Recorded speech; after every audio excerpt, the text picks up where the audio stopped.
Galera, por aqui Rodrigo Araújo e esse é o Ouse Mais Podcast, um podcast para encorajar você a dar passos de fé enquanto Deus constrói o chão.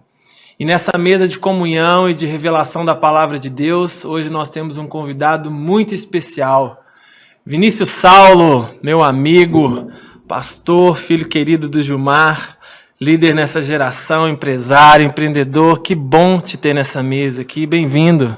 Muito obrigado, Rô.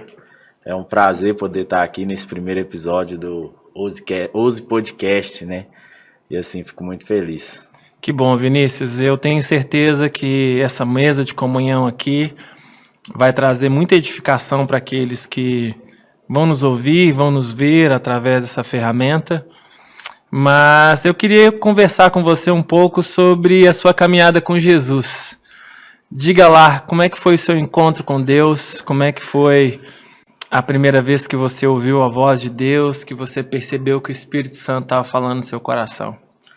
Foi algo muito natural, na verdade. Foi um processo. E o que acontece? Desde criança, eu sempre fui um menino muito agitado, né? Eu lembro que quando eu chegava... É mesmo? Você foi muito agitado? Com certeza. Eu chegava assim na minha família, eles ficavam preocupados do que eu me tornaria quando eu crescesse, por ser muito imperativo, muito movimentado. E eu fui crescendo assim, muito agitado. Só que dentro de mim tinha uma fome por Deus, assim, né? Eu tinha um receio, ficava pensando mesmo quando criança, o que eu seria. Uhum. E eu sabia que existia Deus. Se eu não nasci num lar cristão, né? Na verdade, minha mãe, ela teve uma experiência já com a igreja quando ela era mais jovem, mas meu pai, ele se converteu após o casamento, né? Depois de um tempo. E aí, quando eu tinha mais ou menos uns 9 anos de idade, meu pai se converteu. Antes ele, assim, tinha todo um processo ali com bebidas, né? E ele se converteu, inclusive se converteu com um pregador, né, um evangelista pregando para ele dentro de um bar. Ah, é? Assim, foi dentro de um bar? Exatamente. Como é que foi isso? Você sabe dessa história? Pode compartilhar um pouco com a gente? Com certeza. Esse evangelista não desistiu do meu pai, né? Então, meu pai ali bebendo no bairro, sempre ali dentro do bar, bebendo, e ele ia até meu pai dentro desse bar e falava de Jesus para ele. E assim, teve um dia que meu pai, quando ele recebeu a palavra, ele decidiu se converter. Olha, e ali só. Foi o marco, né? Meu pai largou as bebidas de uma hora para outra. Ele tomou uma decisão. O Espírito Santo tocou no coração dele, largou as bebidas. Eu lembro do meu pai jogar fora assim, os CDs de músicas que antes ele ouvia, que ele tinha costume. Então você está me dizendo que foi uma decisão radical. Quando Deus abraçou ele, você viu o impacto desse encontro dele com Deus dentro da sua casa? Com toda certeza, ele virou outro homem, né? E eu acredito que nasceu aí. Uhum. E quando ele foi para a igreja, começou a gerar essa fome em mim, mesmo quando criança. Uhum. E engraçado que o que me levou para Jesus não era uma fome por Jesus, era o medo de ir para o inferno. Mesmo quando criança, eu ficava pensando assim, cara, eu vou para o inferno, eu tenho que aceitar Jesus. Você tinha quantos anos? Isso aqui eu tinha uns 9, 10 anos. Tem até um episódio legal. Que foi minha mãe, aceitou Jesus, foi lá na frente. Foi meu pai, aceitou Jesus, foi lá na frente. Minha irmã aceitou Jesus, foi lá na frente. Olha só. E eu fiquei com vergonha. E eu lembro que eu cheguei em casa, né, e comecei a chorar, chorando. Deitei na minha cama, comecei a chorar. E eles desesperados, por que você tá chorando assim? E eu fiquei falando, eu vou pro inferno. Não, você não vai pro inferno. E aí eles falaram, não, aceita Jesus aqui então, na sua cama. E aí eu aceitei Jesus ali. Só que depois de um tempo eles pararam de congregar, né, nessa igreja. E aí eu dei aquela esfriada. Eu era criança, então não senti que foi um marco assim no meu coração nesse primeiro momento. Foi muito ligado ao medo. Mas aos 13 anos, a minha mãe decidiu voltar para a igreja. E aí eu senti de uma maneira muito forte o Espírito Santo falando assim, eu te quero. Uhum. E não foi irresistível, né? Teve um dia ou foi um processo ali nos 13 anos? Você começou a ser ministrado por ele? Não, foi um dia. Foi muito rápido. Eu lembro que a minha mãe, ela chegou em casa no domingo e falou assim, eu aceitei Jesus de novo. Então voltei à comunhão E quando ela falou isso, eu fui impactado, eu falei, eu quero. Olha. Eu também vou. Onde que é? Ela falou onde que era, eu falei, eu vou. E aí, nesse meio tempo, que legal. Nesse meio tempo, falei, eu vou aceitar Jesus no domingo que vem. Então, no domingo, eu decidi ir no outro culto e já aceitar Jesus. E eu falei assim, se o pastor não fazer apelo, eu vou lá no final do culto, eu vou falar com ele que eu quero aceitar Jesus. Isso com 13 anos. Isso com 13 anos. E nesse meio tempo, na semana, antes de eu aceitar Jesus, eu falei, velho, eu vou aceitar Jesus e eu não vou sozinho. Olha. E aí eu chamei 2 amigos, um desses foi o Eduardo, né, que anda com a gente. Eu chamei 2 amigos, falei, Jesus é isso, Jesus é aquilo. Preguei antes de eu aceitar Jesus, vão lá aceitar Jesus comigo, e a gente aceitou Jesus junto no próximo domingo. Que legal você dizer isso, porque ali então Deus já mostrava um pouco do seu ministério, né? Com certeza. Assim, dessa veia evangelística que você tem. Mas eu queria extrair um pouco mais dessa experiência. Qual foi o impacto de pertencer a uma família que estava se entregando a Jesus? Porque você está dizendo que o seu pai, de repente, ele recebe um toque de Jesus, um evangelista insiste, prega para ele dentro de um bar, Deus começa a transformar a história dele, transforma a história da sua irmã, que assim como você também é uma pastora, e aí de repente resgata a sua mãe também. Qual o impacto para você de ter uma família que serve a Jesus, né? Assim, que hoje eu sei disso, né? E por te conhecer já há algum tempo, mas como é que foi o impacto disso para um menino de 13 anos? Porque de repente você está num contexto e de repente Jesus vem e vira tudo de cabeça para baixo. Como é que foi isso para você? Eu vejo como graça, de verdade. Uhum. Minha família estava trilhando um outro caminho, né? Que era um caminho da desgraça. Então, tinha impactos ali, né? E traumas, muitas brigas, meu pai com a minha mãe, algumas coisas nesse sentido. Então, quando eles se converteram, foi a graça de Deus. Uau. E foi um marco muito profundo, né? Porque se eu estou aqui hoje, se eu sou um pastor hoje, se hoje eu empreendo, se hoje eu tenho conquistado essas coisas, foi ali naquela decisão. Foi ali na minha família decidir pertencer a Jesus e a seguir a cultura do reino, né? Uhum. E foi algo que foi muito genuíno. Eu lembro que meu pai foi, como eu falei, foi cortando as coisas e eu falei, vou fazer o mesmo. Então, foi uma mudança intencional mesmo de todo coração. Porque aos 13 anos, o que tinha? Pô, a gente falava sempre de menina, a gente falava que queria muito estar aí no hype da escola, a gente queria ser aquela questão, né, na época de famoso, reconhecido, não ter tanto compromisso. Então, eu acredito que Jesus gerou isso, gerou um propósito. De aos 13 anos eu pensar assim, onde eu quero estar com 20? Onde eu quero estar com 18? O que eu quero fazer? O que eu quero servir na geração? Então, quando Jesus trouxe isso através da minha família, foi um dos motivos de eu estar aqui. E aí, então Jesus me deu um propósito, né?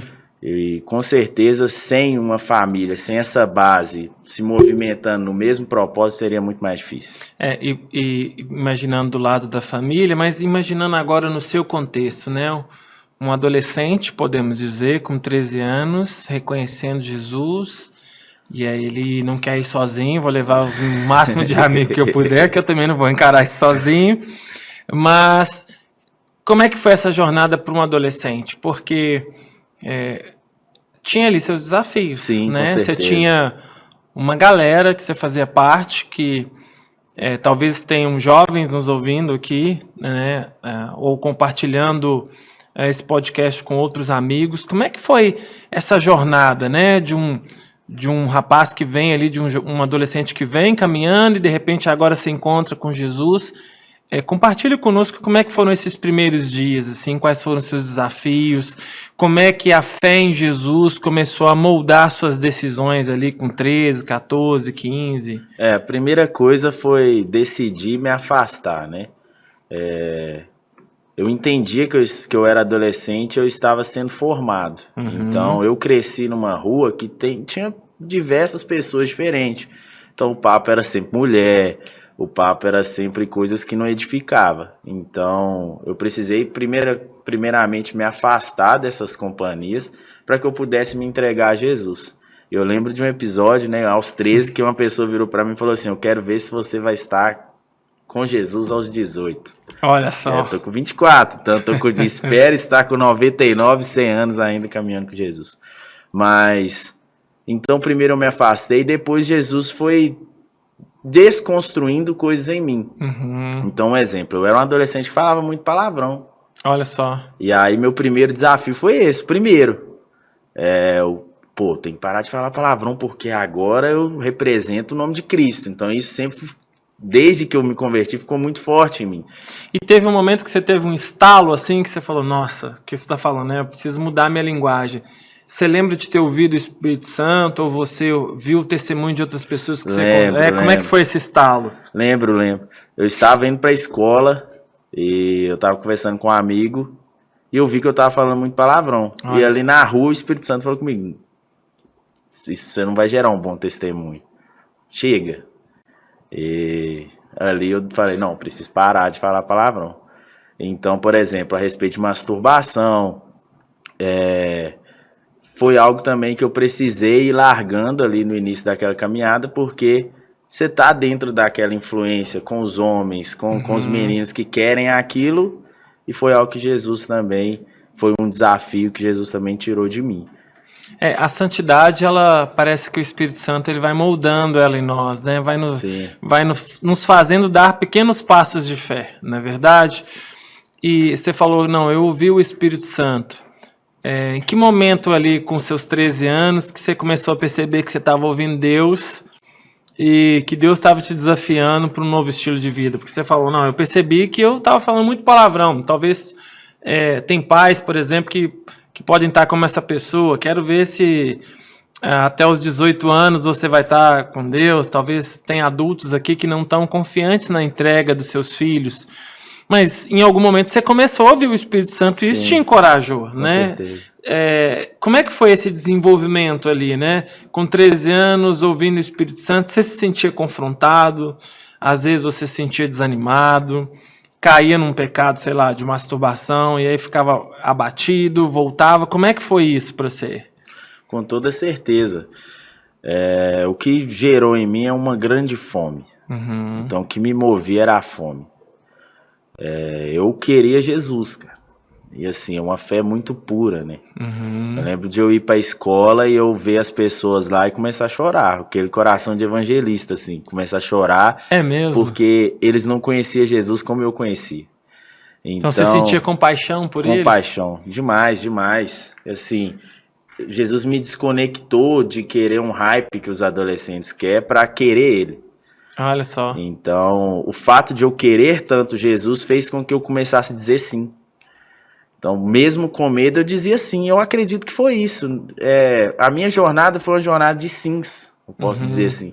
Então, eu não projetei as coisas. Eu não projetei ser um pastor. Eu não projetei aos 15 liderar uma cela. Eu não projetei estar aqui. Eu fui dizendo sim. Então, quando Jesus me falava algo que eu tinha que corrigir, eu falava sim. Eu caía e aí Jesus falava, olha para frente. Eu sim. Então, eu me coloquei à disposição para aprender com ele, né?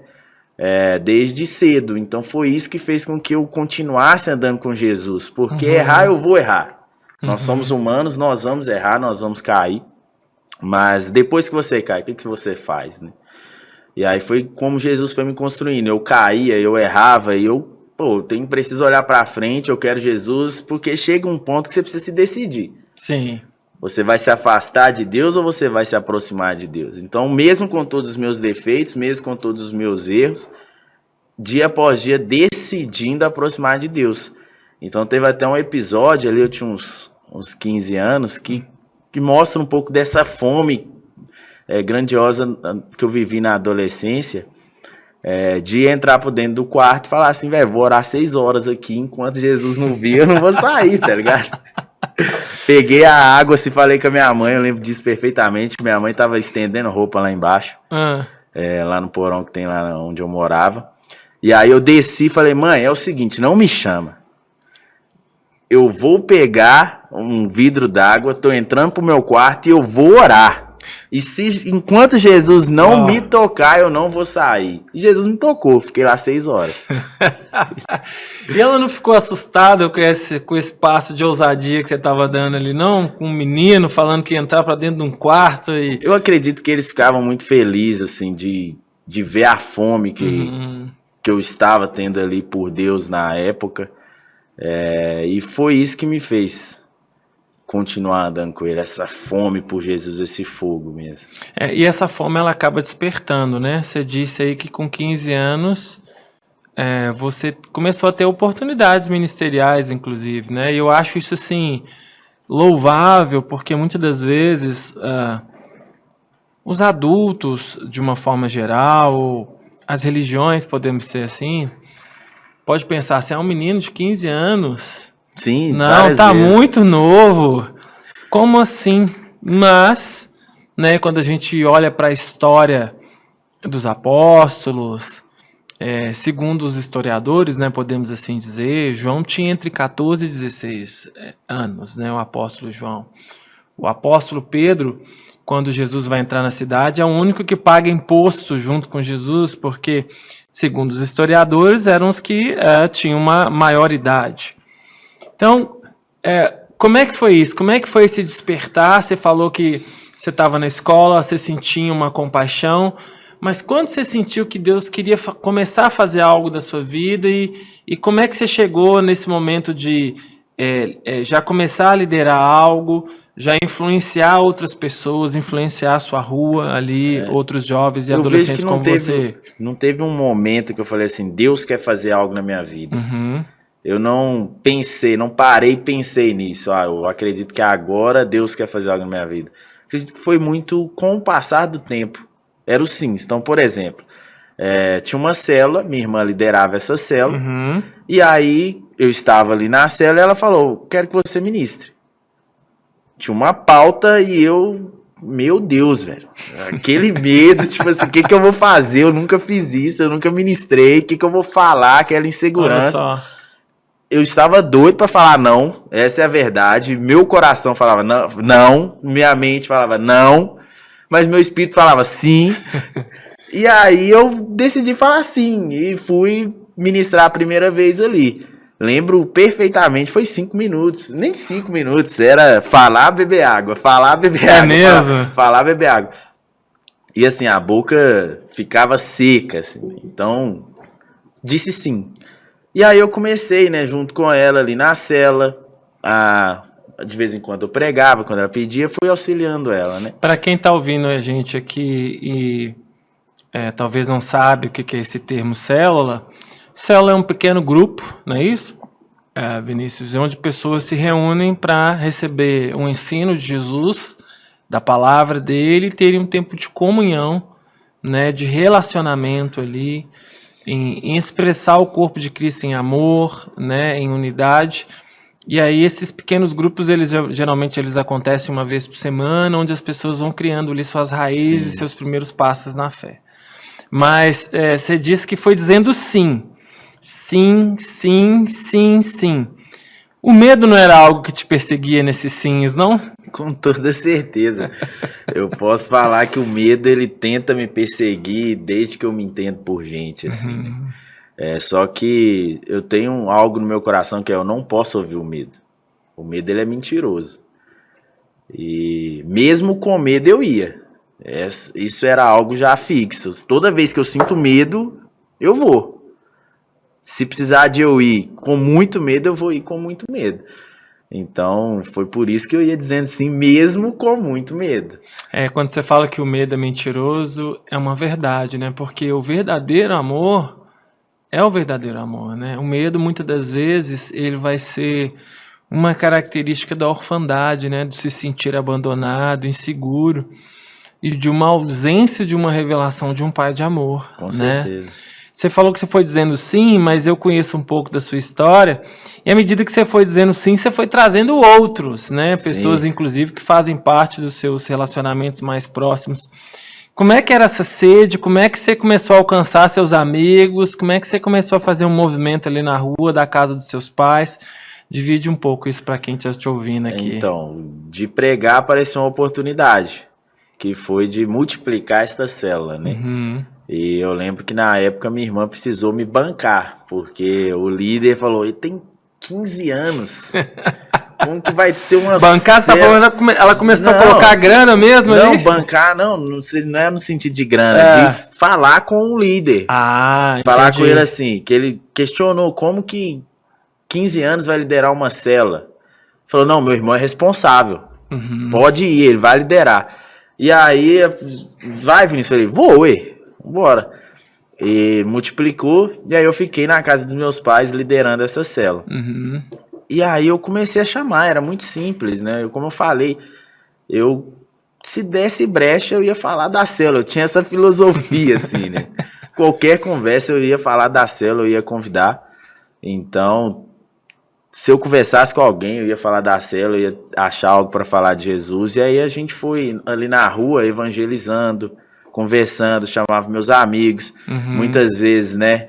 Vamos fazer uma confraternização, vamos comer um churrasco. Aí a gente chamava eles para comer um churrasco e eles iam e aí eles gostavam de algo. Normalmente no início gostava da comunhão. E ali a gente ia falando de Jesus, ia vivendo Jesus, então virou um lifestyle mesmo, né? Não foi só um evento, não era só na terça-feira. Sempre que a gente podia, a gente estava ali buscando a Jesus. Sim, célula era terça-feira, mas na quinta a gente se reunia para tocar um violão, olhar para o céu e ouvir Jesus. A gente chegava da escola meio-dia, 11h40, e subia pro monte à tarde com o chão rachando. Olha só. Vambora, vamos orar, vamos fazer acontecer, vamos buscar. E aí a gente foi indo, buscando, e eu acredito que Deus foi acrescentando. Então, a gente começou a ser, ali na escola, ser reconhecido pelos cristãos. É mesmo? Os cristãos, assim, na época de vestir pano de saco, velho. Colocar pano de saco e falar, velho, você tem moral de deixar mesmo a reputação? Tenho. Vambora, vamos. Então vamos fazer o seguinte, vamos pôr pano de saco nessa escola aqui? Vambora. Aí juntou eu e meus amigos, a gente colocou pano de saco, ficamos descalços e andava pela escola. E aquilo ali começou a fazer com que a galera nos reconhecesse como os cristãos. Então eles nos respeitavam muito, porque a gente sempre era algo assim, a gente precisava dar testemunho. Então naquela realidade adolescente, as meninas chegavam, fica comigo? Não. Olha eu era só. muito bravo nesse sentido, né? não quero isso. Então é sempre muito firme ali na vida com Jesus. A esposa tá aqui no A estúdio, esposa ela tá ali rindo ficando- de canto. Ficando orgulhosa disso, né? Mas foi assim, e aí foi acrescentando, a ponto de ter 40 jovens. Olha só, 40 jovens, né? Um sim, alcançando, impactando e transformando 40 vidas, né? E eu vejo aí Inclusive, minha esposa é fruto dessa época? dessa época. Olha Ela só. participou da célula lá. Olha que legal, né? E Deus unindo propósitos, né? Porque estava começando lá atrás algo que se tornaria uma família. Nesses dias em que vocês estavam testemunhando Cristo na escola, para a própria família através da célula, ou ali no grupo de amigos, ou na rua mesmo, você lembra de algum testemunho que foi impactante, assim, da história de vida de alguém que fez parte desse momento, que você pregou o evangelho? Você tem uma história que você possa compartilhar de alguém dessa época? Com certeza, tem alguns que aconteceu assim, né? Que houve uma transformação. Mas tem algo que eu fico muito no meu coração, foi até com o Eduardo. Foi um que aceitou Jesus junto comigo. E eu lembro que precisava de alguém para tocar violão lá na cela, né? E aí eu falei com ele assim, Dudu, cara, toca violão, por favor. Não tem ninguém para fazer isso. E aí ele pegou o violão e falei com ele, eu vou te ensinar o que eu sei. Eu sabia um dó e um sol, coloquei na mão dele, toca. E assim, hoje ele é uma referência nisso. Olha só, e ele realmente é uma referência. Eu lembro de uma vez estar indo te visitar na sua casa e ver o Eduardo. É muito precioso isso. O Eduardo estava sentado debaixo de um pé de uma árvore que tem ali na rua, ou tinha, agora eu nem sei se tem mais. Mas era um sábado à tarde, ele com o violãozinho na rua, adorando Jesus ali, aquela presença de Deus tão gostosa, sentado. Então, quer dizer, com o recurso que você tinha, você incentivou ele e hoje ele é fruto, né, do seu ministério, né? É um fruto, inclusive, que permaneceu na presença de Deus. E muitas das vezes a gente vê que o jovem, ele não é valorizado, né? Assim, às vezes por conta da baixa idade, ou das pessoas acharem que ainda não existe maturidade, né, nesse jovem, que ele não pode servir a Deus, que ele não pode conectar pessoas ao coração de Deus, né? E eu acho que uma das coisas mais bonitas que você está trazendo aqui nesse momento é que o jovem, sim, ele se conecta com Deus através de pessoas, né? Isso faz todo sentido porque eu costumo falar com os meninos na empresa, as pessoas que andam comigo, que hoje eu sou fruto de uma adolescência que foi focada em conhecer o Senhor. Então, se eu vivi uma aceleração de estar aqui com 24 anos, é porque eu gastei minha adolescência no Senhor. Então, os meninos que andam com a gente, né, o Davi era da célula também, gastou a adolescência no Senhor. Então, a gente, gastando a adolescência no Senhor, nós nos tornamos adultos que amam o Senhor. Sim. Então, com toda certeza, essas conexões, mesmo sendo jovem, faz com que hoje a gente possa influenciar, possa trazer cultura do reino com mais maturidade. Sim. Né? Honrando ao Senhor com maturidade. Por quê? Porque enquanto algumas pessoas estavam ali em movimentos, enquanto algumas pessoas estavam ali querendo curtir a vida, aquela fala que a galera fala, né? Que no último minuto do segundo tempo, se der, eu aceito Jesus. E enquanto alguns jovens estavam ali se preocupando só com hoje, cara, a gente estava gastando tempo em Jesus, em conhecer Jesus, Bíblia, propósito e bora. É possível que tenha jovens e adolescentes ouvindo a gente agora, né? Diante do que você viveu na sua adolescência, que conselho que você daria para um adolescente que está te ouvindo aqui, que tem 13, 14 anos, ou um jovem que acabou de completar 17, 18 anos, o que você daria de conselho para esse rapaz ou para essa moça que está aqui? Você falou muito de se consagrar, né, de se separar para Deus, de ser intenso. Eu te conheço e sei que você é muito intenso, mas o que você adicionaria aí? Olha, segue isso daqui que é muito importante. Tá. Primeira coisa, honre seus pais. Adolescente tem a mania de achar que sabe de tudo. E mesmo eu vivendo esse processo, de amando ao Senhor, por muitas vezes eu bati de frente com meu pai achando que eu sabia de tudo, mesmo vivendo esse processo.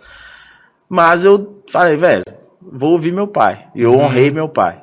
Então, primeiro conselho, honre seu pai. Honre seu pai, sua mãe, porque com certeza você terá vida longa na terra. Sem dúvida. O segundo conselho entenda que você não está na fase de colher os frutos. Você está na fase de aprendizado. Então, o adolescente, ele por muitas vezes ser ansioso, quer tudo no agora. É a geração micro-ondas, né? Quer colocar a comida ali e esquentar com 30 segundos. Sim. Só que não é assim. É um processo e abraçar este processo faz parte. Então, se um adolescente ele olhar para a adolescência dele, pensar, pô, eu tenho aqui 13 anos, eu tenho 15 anos, 16 anos, eu vou gastar esse tempo que eu tenho até a fase de eu ser um adulto em conhecimento, em aprendizado, em dizer sim. Por quê? Porque eu aprendia. Eu lembro que quando aparecia uma oportunidade para mim, vão lá pregar panfletando no Canal, que é o bairro próximo de onde a gente morava. Falava sim. Vamos limpar a igreja? Sim. Vamos ler um livro? Sim. Vamos fazer um propósito? Sim. Então, aprendendo sempre, né? E outra coisa, não escute o hype.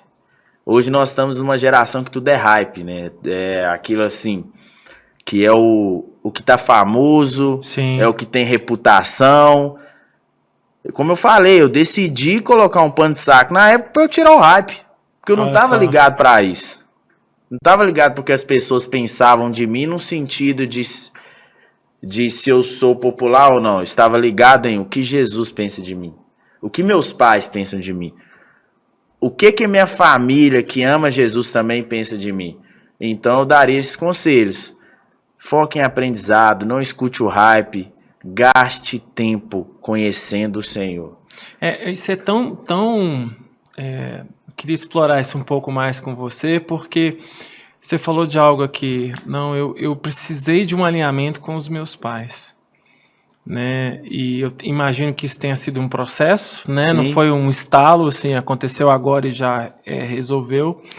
Muitas das vezes esse jovem, ele vê influenciadores, ele quer alcançar patamares, mas ele não está disposto a fazer o simples, que é alinhar a vida dele com os pais. Ele tem um coração ensinável, querer aprender. Como é que foi isso para você? Porque em algum momento o Espírito Santo te chamou. Ele deve ter te confrontado. Através da sua vida. Ah, é? Me lembra aí. E como é que foi abraçar esse processo, né? Porque é uma renovação de mente. Você vinha com uma mentalidade, de repente o Espírito Santo usa, como você disse, pessoas para te alinhar. Como é que foi isso para um jovem? Como é que foi isso para você, né? Opa, peraí, eu quero conquistar coisas para Deus, mas Ele está me chamando para uma base, para um básico, para o simples. Com certeza. Por eu ser um jovem que estava caminhando com Jesus, liderando, aquilo veio como se eu já fosse muito maduro, né, na adolescência. E aí eu comecei a criar filosofias e ter aquilo que eu queria para minha vida, mesmo já adolescente. Mas eu vivia com os meus pais. Meu pai tem um pensamento dele, tem a cabeça dele, tem aquilo que ele acredita que é o melhor.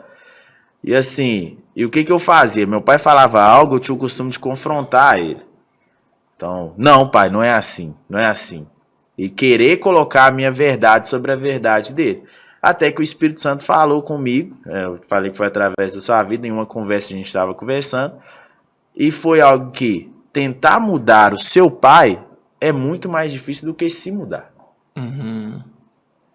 Então, se está tendo esses problemas, por que não decidir orar ao Senhor, falar com o Espírito Santo? Espírito Santo, então me mude. Uhum. Se colocar mesmo, né, neste lugar de humildade, falar, me mude, eu estou disposto. Olha só. Para que tenha uma boa relação. E aí, foi simples. Na minha vida, tudo acontece de forma muito simples. E qual que foi o simples? Parar de questioná-lo. Assim, meu pai, eu tenho uma relação com ele maravilhosa. E depois que eu parei de fazer isso, ficou ainda melhor. Eu lembro de ele falar assim, nossa, o Vinícius está ótimo. E eu era o mesmo Vinícius. Olha só. Eu fazia as mesmas coisas. Eu só parei de questioná-lo. Então foi uma clareza, né? Para de questioná-lo. Que tal se mudar? Que tal se colocar numa posição de humildade? Entender que, meu pai na época tinha, sei lá, uns 45, 50 anos. E eu, 15, 16, 17.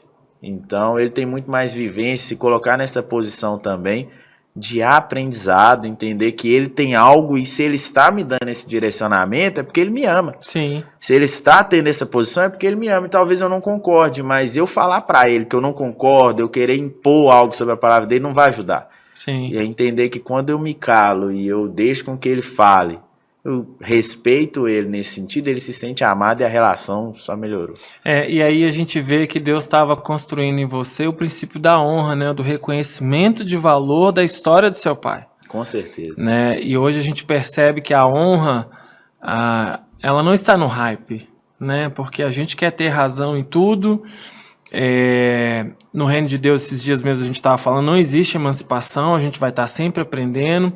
Ora você vai estar me confortando, ora você vai estar me confrontando, ora eu vou estar confortando você, confrontando você.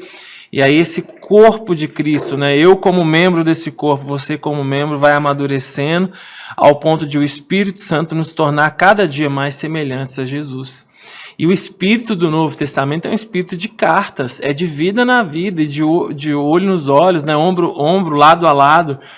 E o primeiro lugar que a gente testemunha é dentro do nosso lar. né, uma vida de coerência, ela parte do princípio de construir testemunho nos lugares onde as pessoas nos conhecem. Com certeza. Porque muitas das vezes a gente está dentro de um templo prestando culto, a gente está com a nossa melhor blusa, com o nosso melhor perfume, mas no dia a dia, na vida ao vivo, né, que a gente fala tanto, é lá que a gente tem que testemunhar, é lá que o poder do Espírito Santo, sereis minhas testemunhas, Jerusalém fala desse lugar íntimo, né, é ali, e eu vejo que o seu pai percebeu essa mudança pela relação que vocês têm, né? Ela cresceu demais. Então, para você, pai, também que está ouvindo, e para você, filho, é possível uma transformação. Cada um tem que entender o seu papel. E você, como filho, entender o seu papel de honrar o seu pai, né? E você colhe frutos disso. Mas aí a sua vida foi caminhando, e eu queria que você dividisse com a gente qual foi um desafio que você viu, assim, um milagre de Deus acontecer na sua vida, porque eu sei que você tem uma história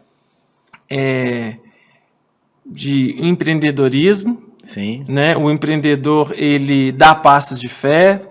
Você tem uma história de ministério também, e você foi um jovem, ainda é muito jovem, mas proeminente, né, ali com a sua adolescência. Mas houve algum momento em que você viveu um desafio, que você precisou viver um milagre, uma intervenção de Deus, e aí isso trouxe você para uma nova fase, uma fase de um conhecimento maior da presença de Deus, do caráter de Deus como um pai que te amava?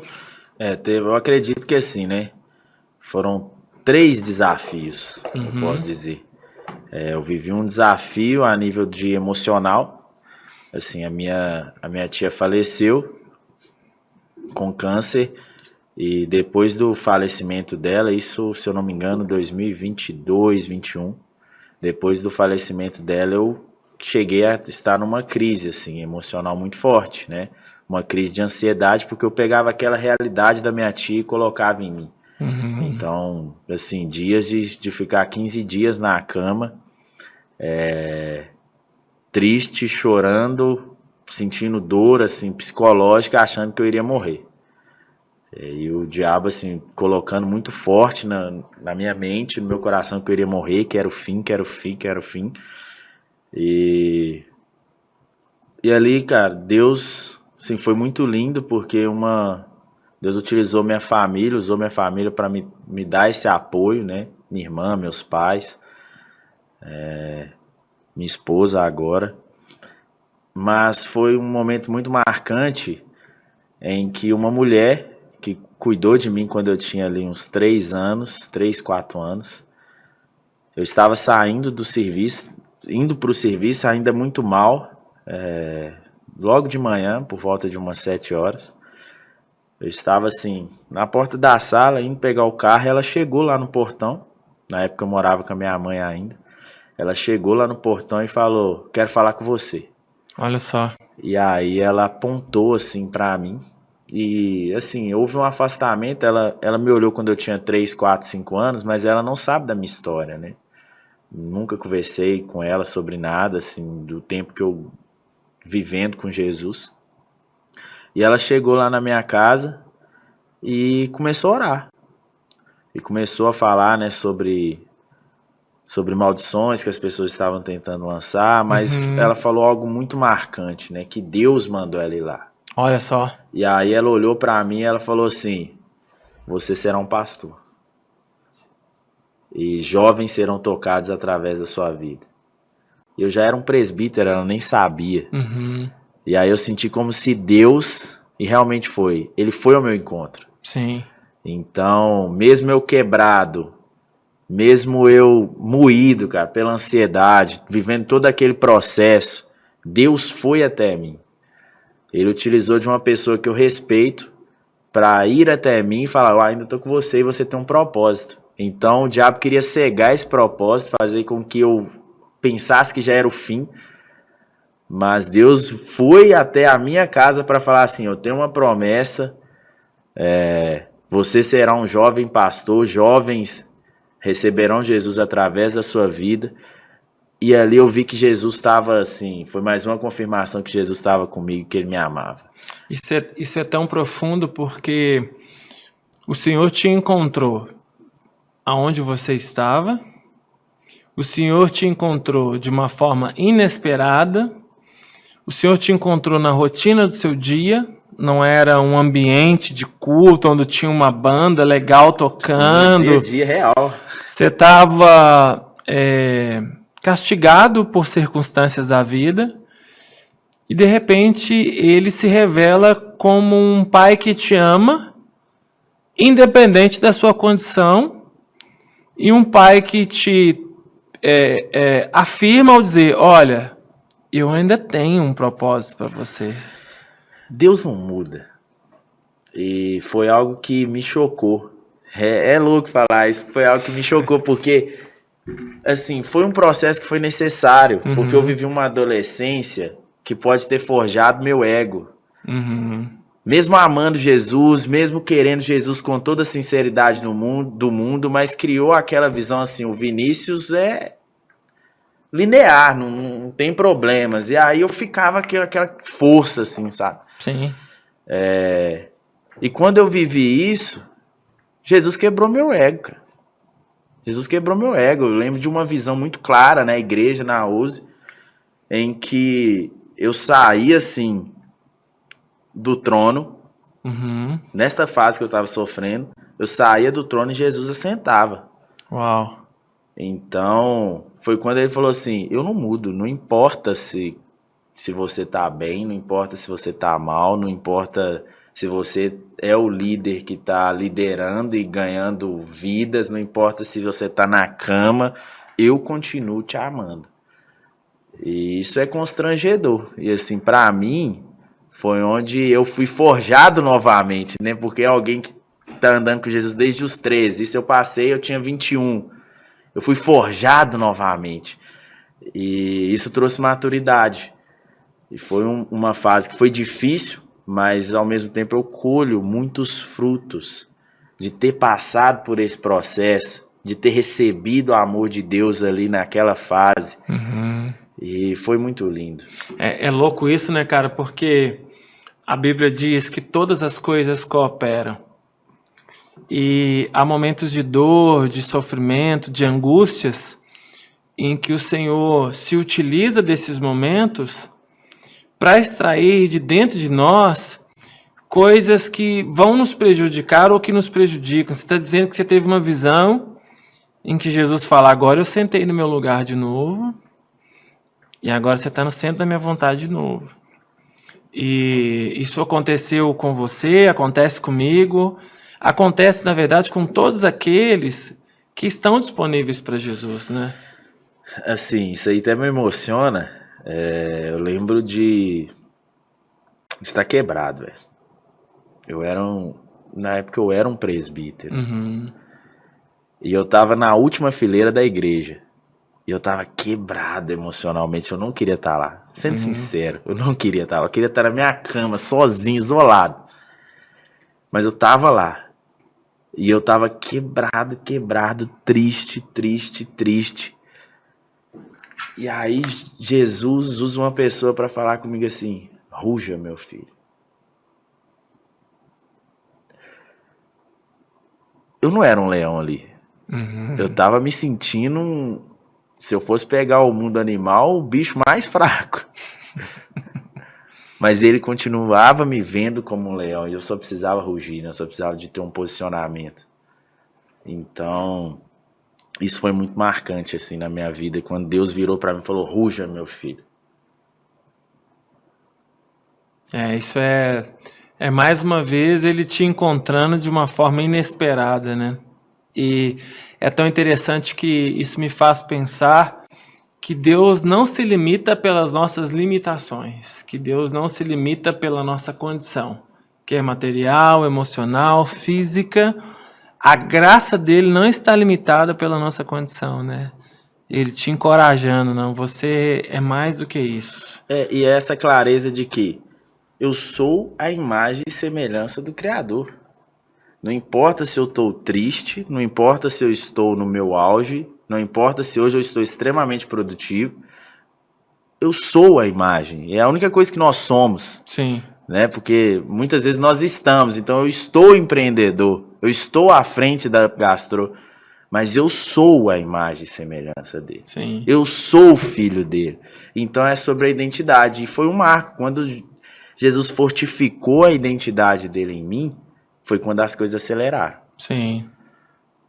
E isso é muito profundo porque, por exemplo, eu olho para você, conheço sua irmã também, vocês têm traços dos seus pais. Sim.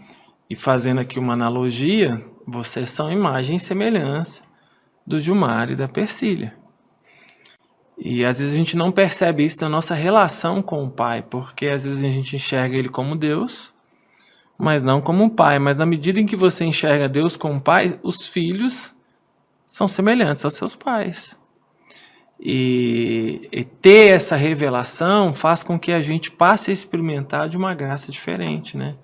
Então Deus não me ama porque eu empreendo, Deus não me ama porque eu estou à frente de um ministério, Deus me ama porque eu sou filho.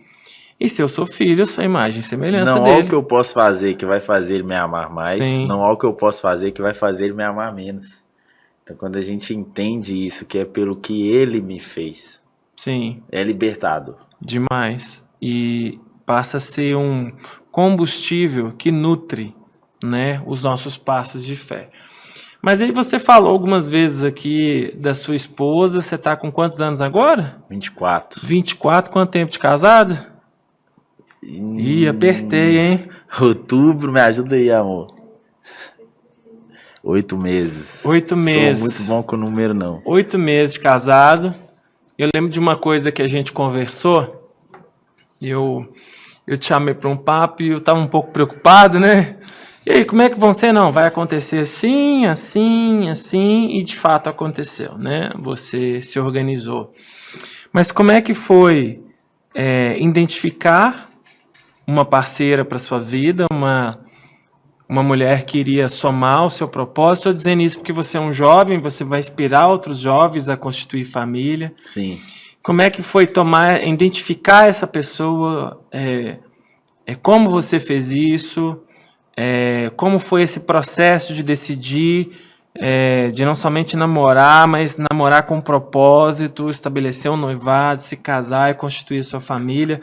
Eu acho que é importante você dividir isso com a nossa audiência aqui, porque tem muitos jovens, né, que às vezes estão com o coração apertado, querendo ter uma pessoa e não sabem muito bem como se orientar. Compartilhe um pouco dessa fase da sua vida, que aí já é um romper, né, de família para você. Sim, foi algo que foi graça, eu costumo falar, né? Várias vezes eu vou falar foi graça, porque Jesus sempre agiu na minha vida com muita graça. Mas eu vim de uma adolescência que eu tive namoros, não aconselho, mas fez com que eu amadurecesse. Eu cheguei a noivar. Uhum. Então, eu noivei com outra pessoa e eu tive ali alguns problemas nesse noivado, né? E eu consegui mapear quais foram esses problemas para na próxima pessoa não sofrer esse mesmo tipo de problema. Mas, por que eu falo que foi graça? Porque eu saindo desse noivado, né? A gente sofreu esse término. Eu lembro que nessa conversa que eu tive com você, falou, você tá bem? Eu falei, eu tô 100%. Foi como se Jesus me curasse mesmo, né? Uhum. Foi um milagre, assim, uma graça dentro do meu coração. E como eu falei, a Kathleen, ela fez parte ali da célula, né? Uhum. Com a gente. Só que eu parei, ela era minha amiga. E eu parei de conversar com ela durante todo esse tempo. E aí foi na conferência, a primeira conferência que a gente fez lá na Rose, Rompendo Limites. Foi. Isso, eu vi ela de novo, assim. E aí, quando eu vi ela, meu olho brilhou, cara. Meu olho brilhou. E eu falei, pô, eu quero. Mas por que eu falei eu quero? Porque eu já conheci o coração dela. Então, não foi algo de ver a pessoa, sentir uma atração física e querer. Não. É como se fosse ali o espírito batendo com o espírito. E houve até uma experiência que foi muito legal. Nessa conferência, o Farley, ele orou por ela E aí ela caiu de joelho, assim. E aí eu contei pra ele no último culto que ele foi. Ele não sabia. Olha só. Ele orou por ela, ela caiu de joelho. E aí ele me pegou lá no fundo, foi orando por mim, me carregando, orando por mim, orando por mim, orando por mim. Me colocou atrás dela. Crianças, não façam isso em casa. Me colocou atrás dela. E aí quando eu olhei pra baixo, foi como se o Espírito Santo falasse assim, cuida. Como se estivesse entregando, sabe? Uhum. E eu até falo com ela, a nossa história era necessário que eu já conhecesse você, porque eu sabia os valores que você tem, eu conhecia a família dela, eu sabia que ela amava Jesus, e esse processo do nosso namoro foi um tempo de muito alinhamento, e a gente sempre foi muito sincero. Então, eu falava com ela, ó, você vai casar com um pastor empreendedor. Você quer isso? Ela é louca. Você quer isso? Porque você vai ter isso, você vai ter aquilo. Então, com toda certeza, o fato de a gente ter utilizado o namoro. Ela tá rindo ali, ó. O fato de a gente ter utilizado o namoro para alinhar as coisas fez com que a gente tivesse esse casamento saudável hoje. Então, sempre, eu lembro, no primeiro dia, eu falei com ela assim: ó, esse é o meu defeito. Alinhamento sempre. Se eu dou um conselho pra galera aí que quer namorar, casar, alinhe expectativa. Utilize o namoro, é o que o pastor Lucinho fala, se eu não me engano, namoro é pra dar errado. Sim. Então, utilize o namoro realmente pra checar as coisas, pra entender as coisas e deixar tudo muito claro. Por quê? Se eu falava com ela, eu teria pavor de casar com ela e ela virar pra mim e falar assim, você não era assim. Então isso pra mim me soava pavoroso. E aí eu falava com ela, ó, amor, eu sou assim, eu tenho esse problema, eu não falava só a qualidade, né? Eu fiz o inverso. Normalmente as pessoas começam a ter um namoro e só quer maquiar os defeitos. Ocultam as coisas, né? Ocultam as coisas, quer mostrar as qualidades, quer mostrar o lado bom sempre e não mostra os defeitos. E o que a gente fez foi, tá aqui nossos defeitos. Tá aqui, então olha, se você fazer isso, eu vou reagir assim. Se você fazer aquilo, eu vou reagir assim. Então, esse alinhamento também ocorreu de forma simples por a gente se conhecer. Sim. Então, eu sabia qual eram os meus defeitos, ela sabia qual eram os defeitos dela. E a gente foi nos encaixando. Isso é muito legal de você dizer, porque aí foi vida na vida. E às vezes, a moça ou o rapaz, eles buscam, primeiramente, talvez só na atração física. Você está falando aqui uma série de coisas e você que está ouvindo esse podcast, você devia notar. Amizade foi algo muito importante, conhecimento da família foi muito importante, alinhamento de expectativa, jogou luz no namoro, na verdade, né? Isso, geralmente as pessoas apagam as luzes no namoro para acender dentro de um casamento, e aí é onde a gente tem um monte de problemas. Aceitar que o outro tem qualidades e tem defeitos, entender se esses defeitos, que o outro está sendo muito claro, são toleráveis, né? E um coração em Deus, porque eu conheço ela e conheço você também, e para aqueles que buscam um relacionamento, eu acrescentaria aí, busque alguém que te empurre para as coisas de Deus, porque eu nunca vi, nenhum momento que eu conheço vocês, a Kathleen te tirando das coisas de Deus, muito pelo contrário. E às vezes o jovem ele se relaciona com pessoas e a primeira coisa que essa pessoa com que ele começa a se relacionar tira do convívio da família, tira do convívio da igreja e a pessoa passa a ser o centro, né? E acompanhando vocês eu vejo uma coerência, porque claro que o relacionamento é importante, mas Jesus permaneceu sendo o centro e Ele é o centro na vida de vocês. Então, é muito legal dizer isso porque é buscar um relacionamento de fato com um propósito, né? Com um objetivo que manifesta a glória de Deus, né? Então, eu vejo na vida de vocês esse exemplo, né? São jovens, são responsáveis, mas que buscaram uma coerência, né? Entre aquilo que é de Deus. E eu me lembro também que uma coisa que foi marcante nesse período de vocês é que vocês buscaram a bênção dos pais. Eu me lembro que eu estava no aniversário seu e tanto os pais dela quanto os pais seus honrando. E me parece que isso foi uma construção, né? Porque lá atrás você disse que você tinha uma série de dificuldades, mas quando você toma a decisão, você vê ali os pais honrando. O que significou isso para você? Ver seu sogro, hoje seu sogro e sua sogra, na época eram apenas pais dela, né? O que significou isso para você? Ter a bênção dos seus pais no relacionamento que você estava construindo com a Kathleen? Na verdade, foi algo decisivo, né? Quando a gente começou a conversar, eu falei com ela o seguinte: amor, se o seu pai não liberar, já era. Amor não, porque mentira, a gente não falava amor ainda. Se o seu pai não liberar, já era. Então nós precisamos da bênção deles. Por quê? Porque eu venho de um testemunho que já deu errado na minha família, não dentro de casa. Por exemplo, meu tio, ele se casou sem a bênção da minha avó.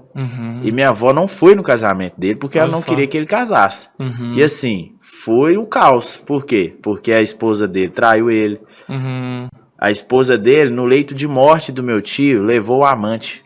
Olha só. Então assim, por ver isso, graças a Deus, eu consegui aprender com o erro do outro. Então, por ver isso, que era uma destruição, né? E minha mãe me contar casar sem a bênção, isso era algo inegociável. Então, quando eles deram a bênção, ver, né, que eles ficam felizes com tudo que a gente tem construído em família, foi assim, crucial e excepcional. Não iria sem a bênção deles. E para o jovem que está ouvindo, talvez ele pense assim, pedir ser obediente aos pais, a bênção também é isso, mas a bênção quando seus pais abençoam, paz sobre essa relação, prosperidade sobre essa relação, longevidade sobre essa relação, porque os pais, eles têm autoridade sobre nós. Vinícius, eu queria te ouvir e queria que você compartilhasse aquilo que Deus está falando no seu coração nesses dias, que você pudesse liberar uma palavra para quem está ouvindo a gente, quem está assistindo esse podcast. Queria que você compartilhasse uma palavra bíblica para quem está aqui agora ou que está talvez lavando os pratos sobre a pia, talvez está limpando o carro, está ouvindo esse podcast. O que o Senhor tem falado no seu coração nesses dias? Nesses dias o Senhor tem me voltado para essa? Isso. Nesses dias o Senhor tem me voltado a aquilo que Ele me falou quando eu me converti.